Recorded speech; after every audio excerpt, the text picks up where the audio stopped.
அனைவருக்கும் வணக்கம்.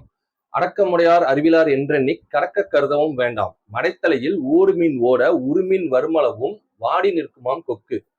இப்படின்னு சொல்லி ஔவையார் பொறுமையா இருந்து ஒரு செயலை கரெக்டான நேரத்துல செய்யணும் அப்படிங்கிற மாதிரி மூதுரையில சொல்லியிருக்காங்க. இதைத்தான் 40 Laws of Power புக்ல ராபர்ட் கிரீன் 35th லால சொல்லியிருக்காரு. அதாவது காலம் அறிந்து செய்யும் கலையில் வல்லவராய் இருங்கள் அப்படிங்கிற மாதிரி சொல்லியிருக்காரு. இதுல அவர் என்ன சொல்றாருன்னா, எந்த ஒரு விஷயத்திலையும் உங்க எதிரி முன்னாடி நீங்க பதட்டமா இருக்க மாதிரி காமிச்சு கூடாது. அது பிசினஸா இருக்கட்டும், போரா இருக்கட்டும், எதா இருந்தாலும் நீங்க பதட்டமா இருக்க மாதிரி காமிச்சு கூடாது. எல்லாம் கடைசியில நம்ம கிட்ட தான் வரும், என்கிட்ட தான் வந்தாகணும் அப்படிங்கிற மாதிரி ரிலாக்ஸா இருங்க அப்படிங்கிற மாதிரி சொல்றாரு.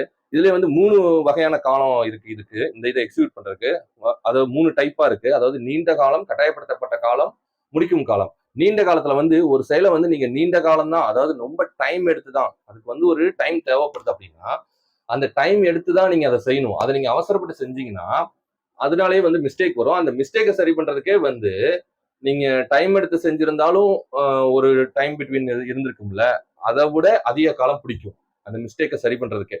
அதனால எந்த விஷயத்துக்கு எவ்வளவு டைம் கொடுக்கணுமோ அவ்வளவு டைம் கொடுத்து பண்ணணும். அதே மாதிரி இன்னொரு விஷயம் என்னன்னு கேட்டீங்கன்னா, திடீர்னு ஒரு ஒரு ஆபத்து காலம், ஒரு ப்ராப்ளம் இருக்குன்னு வச்சுக்கோங்க. அந்த ப்ராப்ளத்தப்ப எமோஷனல் ஆகி உடனே ரியாக்ட் பண்ணாதீங்க. கொஞ்சம் காலம் விடுங்க, கொஞ்சம் ரிலாக்ஸா விடுங்க. அதாவது டைம் ஆக ஆக உங்களுக்கு உண்டான பாயிண்ட்ஸ், கரெக்டான பாயிண்ட்ஸ் கிடைக்கும். அப்ப நீங்க ரியாக்ட் பண்ணுங்க. உடனே நீங்க ரியாக்ட் பண்ணீங்கன்னா நீங்க எமோஷனல்ல உங்களுக்கு உண்டான என்ன ஒரு கரெக்டா ரியாக்ட் பண்ணாம போயிருவீங்க. அதனால அதை ரிலாக்ஸா விடுங்க. காலம் நகர நகர அந்த சுச்சுவேஷன்ஸ் உங்களுக்கு ஒரு கரெக்டான பாயிண்ட்ஸ் கொடுக்கும். அப்புறம் ரியாக்ட் பண்ணிக்கங்க அப்படிங்கிற மாதிரி சொல்றாங்க.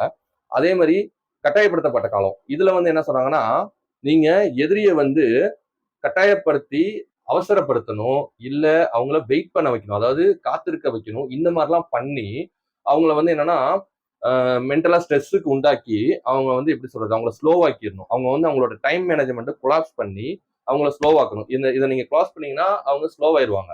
ஸ்லோவாகிறப்ப என்னன்னா உங்களுக்கு நிறைய டைம் கிடைக்கும். அப்போ உங்களோட செயலை நீங்க கரெக்டா டைம் எடுத்து நீங்க ரிலாக்ஸா பண்ணலாம்.